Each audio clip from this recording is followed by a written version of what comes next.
इस भारतीय संविधान से उनकी तानाशाही नहीं चलेगी, इसलिए इस तरह की बातें हो रही।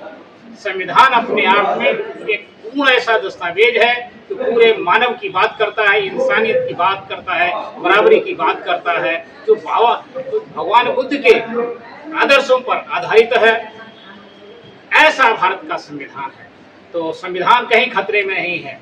और बाबा साहब ने एक बात कही थी लास्ट कॉन्स्टिट्यूंट असेंबली में कि आज हम जो देश को संविधान समर्पित कर रहे हैं, ये संविधान बहुत अच्छा साबित होगा अगर इसको लागू करने वाले लोग अच्छे होंगे। रिजर्वेशन की वजह से इस देश के अंदर जो लोकसभा है उसमें रिजर्वेशन लोगों को मिला, लेकिन राज्यसभा में रिजर्वेशन नहीं मिला, जिसमें लोग रिजर्वेशन की वजह से राज्यसभा में लोग नहीं पहुंच पाए। इसी प्रकार से विधानसभाओं में जो स्टेट की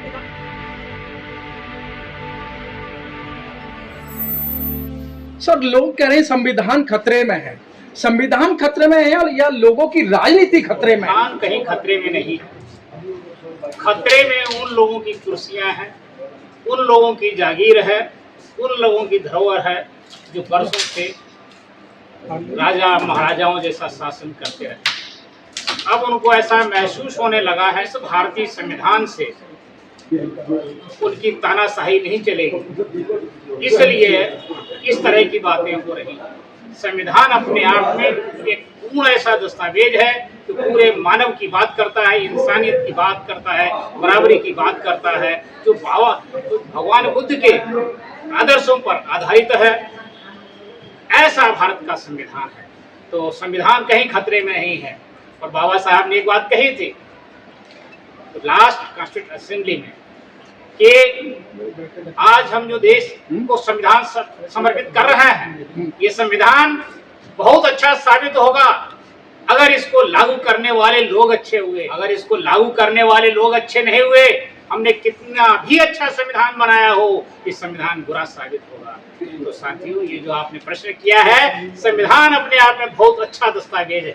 शांति प्रकाश जी, आपने वही बात कह दी और ये मुझे आप मजबूर कर रहे हैं कि बाबा साहब ने 14 सितंबर से 1956 को कहा था कि मुझे पढ़े लिखे लोगों ने धोखा दिया है, और आज भी पढ़े लिखे लोग धोखा दे रहे हैं। बाबा साहब को तो जानते हैं, लेकिन बाबा साहब की मान नहीं रहे हैं।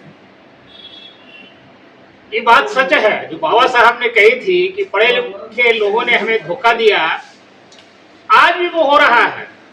जो पढ़ लिख, जिसको हम कहते हैं कि हमारा समाज जो है पढ़ लिख करके आगे बढ़ गया है, वो बढ़ा है, लेकिन वो अपने तक ही सीमित हो रहा है।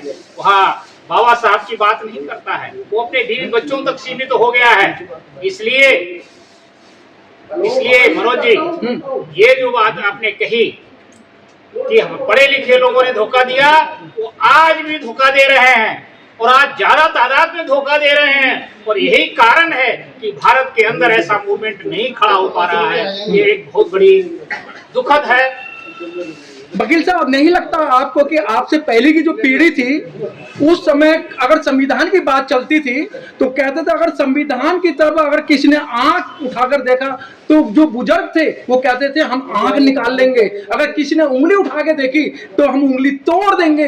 लेकिन सर, आज तो बहुत सारे पढ़े लिखे लोग हैं, आप जैसे लोग, संविधान को सरेआम जलाया जा रहा है और सारे संविधान की धज्जियां उड़ाई जा रही हैं। उस समय के जो हमारे लोग थे और आज के जो लोग हैं उनमें क्या फर्क है जी? यह लोग आज उसी मानसिकता में जीने लगे हैं।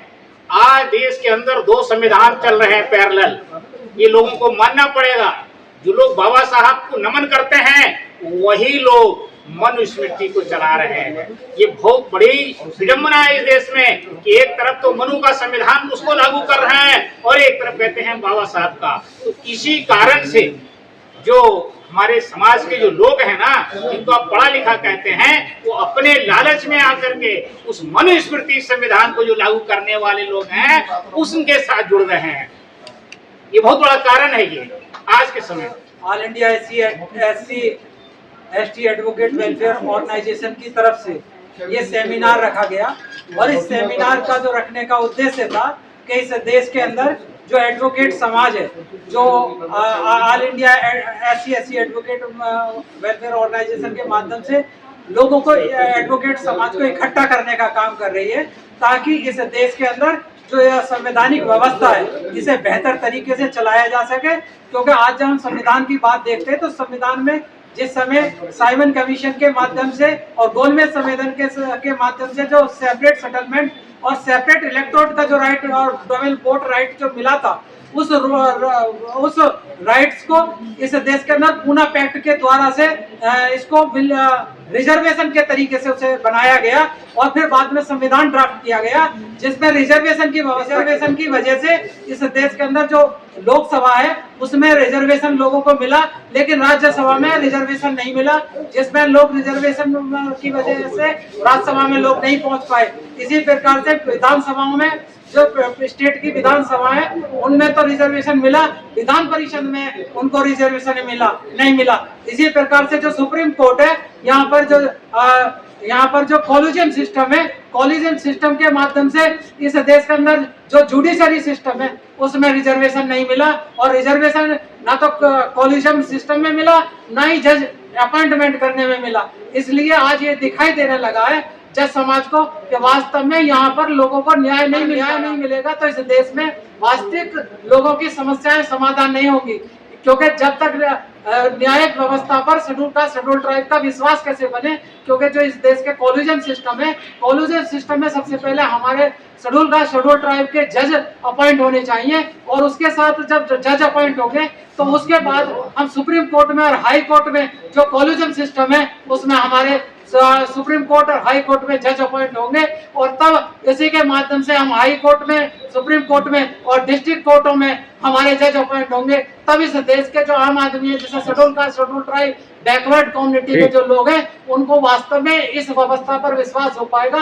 आज जरूरत है लोगों को विश्वास पैदा करने की, जो संविधान केवल संविधान लागू हो जाने से नहीं बल्कि इस संवैधानिक व्यवस्था को चलाने से ज्यादा इम्पोर्टेंट है, और संविधान चलाने के लिए ही जरूरी है कि इस देश की विधान परिषदों में शेड्यूल ट्राइब के रिजर्वेशन होना चाहिए। लोकसभा के साथ साथ राज्यसभा में यहाँ पर लोगों का रिजर्वेशन होना चाहिए, और कॉलेजियम सिस्टम में रिजर्वेशन होना चाहिए, और जुडिशरी सिस्टम में रिजर्वेशन होना चाहिए। तभी इस देश के आम आदमी इस देश की व्यवस्था में, जो जुडिशरी व्यवस्था में और जो प्रशासनिक व्यवस्था है उसमें विश्वास कर पाएगा। और उसके लिए all India SC advocate welfare organisation काम कर रही है, और दिल्ली में और NCR में और पूरे देश में इस काम के साथ हम लोगों को, एडवोकेट साथियों को इकट्ठा कर रहे हैं और मजबूत कर रहे हैं। और सभी को मैं इस आपके चैनल के माध्यम से ये कहना चाहता हूं कि जो दुष्यंत जी ने वास्तव में 2 साल में जो यहाँ पर लोगों को जोड़ने का काम किया है वो सराहनीय काम है। और ऑल इंडिया SC एडवोकेटों को जो मेंबरशिप का काम करके और लोगों को अधिक से अधिक मेंबर बना करके जो एडवोकेट समाज के लिए और समाज के लिए, SC/ST एडवोकेट समाज के लिए, साथ साथ में SC/ST समाज के लिए जो काम किया जा रहा है वो प्रशंसनीय है। मैं इसी के साथ अपनी बात समाप्त करूंगा। जय भीम, जय भारत, जय संविधान। ठीक।